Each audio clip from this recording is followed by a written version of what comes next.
नमस्कार, मैं हूं रुपेश श्रीवास्तव। आप देख रहे हैं सिटी बुलेटिन न्यूज़। मेरा खास कार्यक्रम चाय पे चर्चा, चुनावी चर्चा। इस समय मैं ककरही बाजार चौराहे पे मौजूद हूं, जहां पर आप देख सकते हैं कुछ लोग यहां बैठकर चाय पे चर्चा कर रहे हैं और 2022 के चुनाव को किस तरह से निपटाया जाए, कि 2022 के चुनाव में क्या रहेगा, आपकी कौन विधायक रहेगा, क्षेत्र का विकास कौन करेगा, किसको वोट किया जाए, अगर वोट किया जाए तो कैसा रहेगा, क्षेत्र का विकास करेगा नहीं करेगा, उसके बारे में चर्चा की जा रही है। हम लोगों से बात करेंगे मेरे चैनल के माध्यम से। क्या करना चाहेंगे, क्या रहेगा बताइए आपकी 2022 चुनाव में? 2022 में Bharatiya Janata party 350 plus seat ला रही है। तो जिस तरह 5 साल विकास हुआ, कैसे क्या क्या हुआ, किस तरह से? बहुत विकास हुआ है। अयोध्या पूरी चमक गई है। आज पूरे यूपी में विकास हुआ है। तो अब की बार क्या रहेगा? अब की बार 300 प्लस सीट आ रही है, 350 प्लस भाजपा की। आप बताइए क्या रहेगा आपकी? अब की बार 300 पार। ऐसा क्यों? हमारे विकास कार्यों को लेकर हम पूरी तरह संतुष्ट हैं कि आगामी चुनाव जो आने वाले हैं उनमें हम 300 पार सीट ला रहे हैं। आप बताइए कैसा रहेगा आपकी 2022 चुनाव? आपकी 2022 चुनाव बहुत बेहतर रहेगा। अखिलेश यादव जो भी वादा करते हैं वादा कोई पूरा नहीं कर पाते। योगी जो वादा किए वो वादा पूरा करके दिखाए हैं। आपकी 2022 में 350 पार भाजपा। आप बताइए कैसा रहेगा आपकी? बहुत अच्छा रहेगा। बीजेपी फिर से जीतेगी 350 सीटों से। 5 साल विकास का कैसा रहा? बहुत अच्छा रहा। गुंडा राज कम हुआ और बहुत अच्छा सरकार चल रहा है, इसलिए फिर दोबारा से बीजेपी की ही सरकार बनेगी। आप बताइए कैसा रहेगा 2022 चुनाव?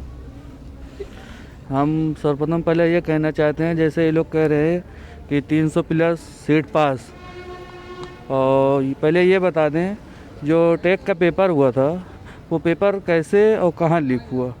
उसके बाद ये जैसे कि योगी जी अयोध्या विधानसभा से टिकट मांग रहे थे, तो उनको खुद ये नहीं पता कि हमको चुनाव कहाँ से लड़ना है, कहाँ से जीतना है। माननीय श्री तेज नारायण पांडे जी का प्रचार प्रसार देखकर योगी जी यहाँ चुनाव लड़ने आए थे, वो डर गए। तो मोदी जी से यहाँ सर्वे करवाया गया था। माननीय श्री मोदी जी यहाँ सर्वे करवाए कि यहाँ किसका पल्ला भारी है। उसी प्रकार से उनको सुरक्षित सीट दिया गया। योगी जी को वापस घर भेजकर उनको सीट दिया गया कि जहाँ से वो चुनाव जीत सकते हैं। तो इसी प्रकार 2022 में 50-50 मामला रहेगा। और हम तो यही कहेंगे कि अखिलेश यादव जी की सरकार जोर शोर से आ रही है और यहाँ से पवन पांडे जी चुनाव जीत रहे हैं। तो लोग कह रहे हैं कि जो है अब की आप बताइए कैसा रहेगा चुनाव? बहुत बढ़िया रहेगा। बीजेपी जीत रही है 300 पार। अच्छा जी। 5 साल विकास का कैसा रहा इनका? बहुत अच्छा। जितना विकास 5 सालों में है उतना तो पिछले 30 सालों में नहीं हुआ। 5 साल में बहुत विकास हो गया है और अभी हो भी रहा है। तो योगी जी का दोबारा आना भी अनिवार्य है, क्योंकि जो भी विकास कार्य हैं रुक जाएंगे अगर कोई अन्य सरकार आती है, और इसलिए योगी का आना बहुत ज़रूरी है।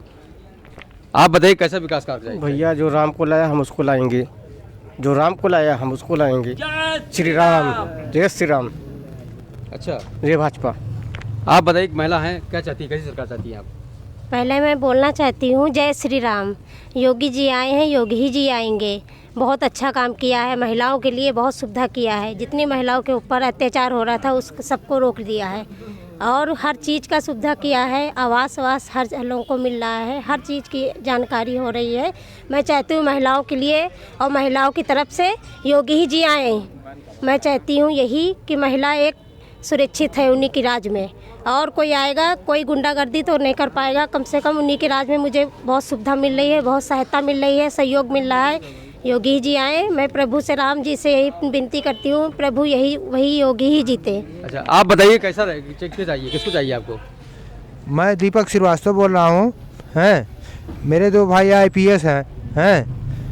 मैं जो है यही चाहता हूँ, योगी जी जिंदाबाद, हमेशा जिंदाबाद जिंदाबाद रहेंगे। ओके, आप क्या कर रहे थे, कुछ कहना चाहते थे? भैया हमारे छोटे भाई ने अभी कहा कि यहाँ से योगी जी क्यों नहीं लड़ रहे हैं। अखिलेश जी के अगर इतना दम हो तो आके यहाँ से क्यों नहीं लड़ जाते हैं? वो क्यों कन्नौज की करहल सीट अपना पकड़ के बैठे हैं? वो यादव बहुल्य क्षेत्र है, इसलिए वो वहाँ से लड़ रहे हैं। योगी जी सन्यासी आदमी, वो कहीं से भी यूपी में लड़ जाएंगे, जीत के आएंगे। वो क्यों, वो अपनी सीट छोड़ के यहाँ क्यों नहीं लड़ते? आके ब्राह्मण करते हैं, यहाँ ब्राह्मण बाहुल्य है अयोध्या। एक बार लड़के तो दिखाएं, परशुराम का फरसा तो बनवा दिए, आके यहाँ पे ब्राह्मण वोट लेके तो दिखाएं। उनको अपने ऊपर विश्वास तो है नहीं। परशुराम का फरसा तो बनवा दिए, आके यहाँ पे ब्राह्मण वोट लेके तो दिखाएं। उनको अपने ऊपर विश्वास तो है नहीं। वहाँ से करहल से क्यों लड़े, हमें इतना बता दें। अच्छा, यहाँ से योगी जी चले गए, ठीक है, आप आ जाइए, लड़के जीत के दिखा दीजिए। पिछली बार 51,000 से ज़्यादा वोटों से जीते थे, अब की बार भी उससे ज़्यादा वोट से जीत के आएंगे, ये हमारा आत्मविश्वास है। चलिए, लोगों का विश्वास है कि योगी जी की सरकार दोबारा फिर आएगी, लेकिन कुछ लोगों का ये भी कहना है कि बदलाव जरूरी है। जिस तरह से बदलाव के वजह से जो है आगे भी कुछ बढ़ सकता है मामला, लेकिन जो 27 तारीख को यहाँ पर अयोध्या में वोट पड़ना है, आने वाला समय बताएगा कि लोग के इरादे नेक है कि नहीं नेक है, अपने इरादे पे खड़े उतरे कि नहीं उतरेंगे, आने वाला समय बताएगा। Rupesh Srivastava, city bulletin, Ayodhya. जैसे जैसे 27 फरवरी की तिथि करीब आ रही है, शहर के विभिन्न चाय की स्टॉलों पर चुनावी चर्चाओं का बाजार तेज हो चला है। कोई भारतीय जनता पार्टी के पक्ष की बात करता है तो कोई समाजवादी पार्टी की, बहुजन समाज पार्टी और कांग्रेस की भी चर्चा चाय पर होती है। सरकार ने क्या किया, सरकार को क्या करना चाहिए, इन सब पर भी चर्चा होती है। कल आपको ले चलेंगे किसी और चौराहे पर और दिखाएंगे कि क्या होती है चाय पर चर्चा। रुपेश श्रीवास्तव की खास रिपोर्ट। विधानसभा चुनाव जैसे जैसे करीब आ रहा है, शांति व्यवस्था बनाए रखने के लिए पुलिस प्रयास भी तेज हो चला है। एसएसपी के निर्देशन में विधानसभा चुनाव को देखते हुए शहर में एसपी सिटी के नेतृत्व में नगर कोतवाल ने पैरामिलिट्री फोर्स के साथ पैदल मार्च किया। बता दें कि विधानसभा चुनाव को देखते हुए शहर में भय मुक्त मतदान करने के लिए एसपी क्षेत्राधिकारी नगर प्लास बंसल के नेतृत्व में नगर कोतवाल ने एक प्लाटून पैरामिलिट्री के साथ मिलकर के आज शहरवासियों को भय मुक्त निर्वाचन करने का भरोसा दिलाया। पैदल मार्च रीडगंज चौराहे से शुरू होकर चौक, रिकाबगंज, कसाबबाड़ा, फतेहगंज नाका, नवीन मंडी पर जाकर के समाप्त हुआ। इस दौरान शांति व्यवस्था कायम रखने के लिए पुलिस ने एक संदेश दिया। बता दें कि विधानसभा चुनाव को शांतिपूर्ण ढंग से निपटाने के लिए पूरे जिले में पैरामिलिट्री फोर्स के साथ विभिन्न थानों की पुलिस पैदल मार्च कर रही है। इसी कड़ी में आज शहर में यह मार्च पैरामिलिट्री फोर्स के साथ स्थानीय पुलिस ने किया। मशहूर भोजपुरी गायक प्रभाकर श्रीवास्तव के ऊपर हुए प्राणघातक हमले के बाद जहां एक ओर कूड़ेभार पुलिस द्वारा हमलावरों को संरक्षण देने का आरोप मढ़कर परिवारजनों ने आक्रोश व्यक्त किया है, वहीं दूसरी ओर लखनऊ के एक निजी अस्पताल में भोजपुरी गायक की हालत गंभीर बनी हुई है। बताते चले कि 18 जनवरी को देर शाम कूड़ेभार स्थित उसके आवास पर किराएदार द्वारा उस समय हथियारबंद बदमाशों के साथ हमला किया गया था, जब वह अपने मकान में बिजली का कनेक्शन करा रहे थे। इस दौरान हमलावरों ने प्रभाकर को बुरी तरह से पीटा। उसकी मां उषा देवी भी हमले में घायल हुई। पुलिस ने इस मामले में एनसीआर लिखा और उसकी पिटाई करने वाले खुलेआम घूम रहे हैं। क्या मामला हुआ? हम लोग भैया हमारा अवैध कब्जा कर लिए हैं मकान, पहले किराए पे दिए थे, ना किराया दे रहे हैं ना जो है मकान खाली कर रहे हैं। और उस पर हम लोग आए थे तो कहीं कटिया कनेक्शन है चाची, हमको जलाने नहीं देते हैं, इसलिए हमने बिजली का कनेक्शन कराया और मीटर लगवाने गई थी वहाँ। और इसी बीच जिसने हमसे बात है उससे कुछ नहीं, दूसरे लोग छेदी और सरजू और सारे बदमाश लोग करीब 200 की संख्या में इकट्ठा होने लगे। विनोद हार्डवेयर के यहाँ से लाठी ले आए। हम लोग 112 को फ़ोन किया, 112 नहीं पहुँची। उसके बाद फिर बोला गया कि थाने से पुलिस बुला लो, 100 नंबर वाले ने बोले थाने से पुलिस बुलाने गए। इसी बीच हमारे बच्चे को हमको डंडे से पीट के धारदार हथियार बांका लेके दौड़े थे।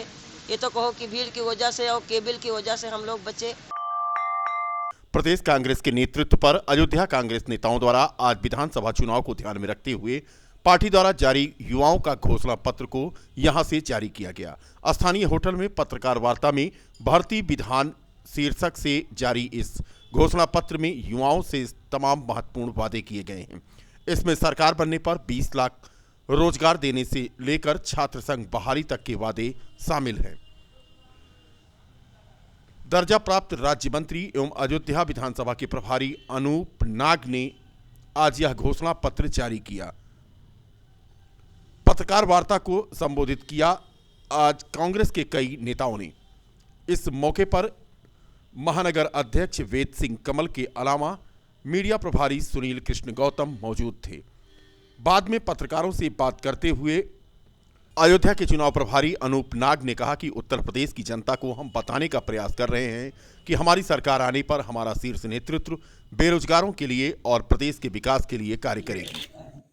पूरे क्षेत्र की जनता को, बेरोजगार नौजवान साथियों को, हमारे उत्तर प्रदेश में रहने वाले सभी नागरिकों को ये बताने का हम प्रयास कर रहे हैं कि हमारी कांग्रेस पार्टी की सरकार आने पर हमारा शीर्ष नेतृत्व बेरोजगारों के लिए, उत्तर प्रदेश के विकास के लिए क्या सोचती है और सरकार बनती है तो क्या करने जा रही है। विशेषकर मैं छत्तीसगढ़ से आया हूं। आपका उत्तर प्रदेश का कि उत्तर प्रदेश से ही होकर राजनीतिक फिजा दिल्ली जाती है और वहां की दशा बदलती है। मुझे यहां आकर देखने में बड़ा अफसोस हुआ कि ऐसा नेतृत्व वाला प्रदेश में हमारे खासकर इतने आहत हैं, इतने परेशान हैं नौकरी को लेकर कि उत्तर प्रदेश में करीब 7 करोड़ युवा साथी यहां हैं। ट्रेन से गिरकर संदिग्ध परिस्थितियों में घायल हुए युवक को बीकापुर पुलिस ने सीएचसी बीकापुर में भर्ती कराया, जहां हालत गंभीर होने पर उसे जिला चिकित्सालय रेफर कर दिया गया। बता दें कि मलेवथु कनक रेलवे स्टेशन के पास चांदपुर गांव के समीप रेलवे पटरी के किनारे एक व्यक्ति घायल अवस्था में पड़ा मिला। ग्रामीणों ने सूचना 112 को दी।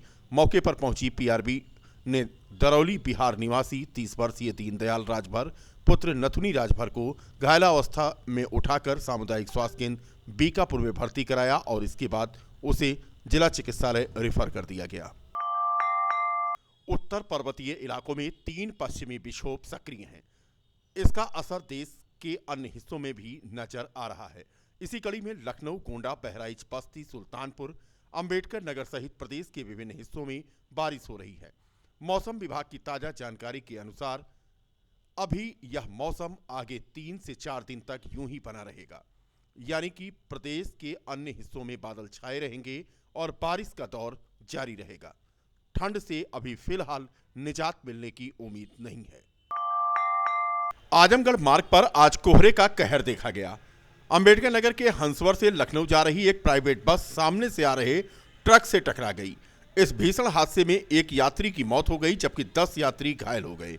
2 गंभीर घायल यात्रियों को ट्रॉमा सेंटर रेफर किया गया है। यह हादसा कोतवाली अयोध्या के सहनमा चौराहे के पास आजमगढ़ मार्ग पर हुआ।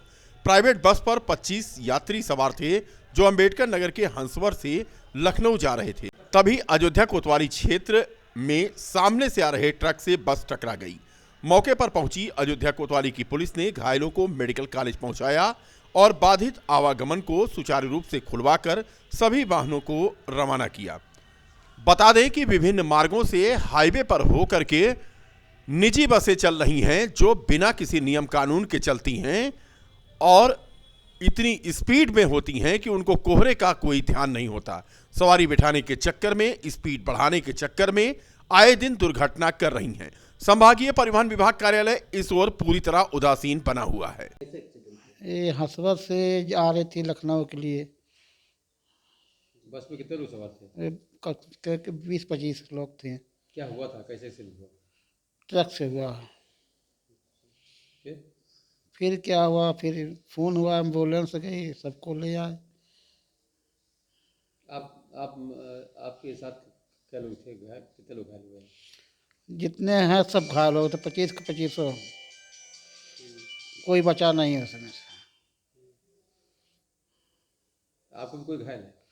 हाँ, हमारा बेटा, हम हैं दोनों। क्या नाम आपका है? गंगा सागर मेरा नाम है। बेटे का नाम क्या है? सचिन कुमार। कहाँ जा रहे थे आप लोग? लखनऊ जा रहे थे। हमको बच्चे की फ्लाइट थी आज 2 बजे। हाँ।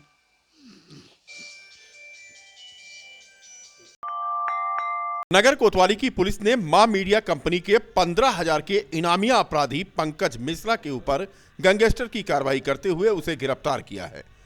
बता दें कि पंकज मिश्रा पुत्र श्यामजी मिश्रा निवासी कंधारी बाजार के ऊपर गैंगस्टर एक्ट के तहत नगर कोतवाली की पुलिस ने कार्रवाई करते हुए आज उसे जेल रवाना कर दिया।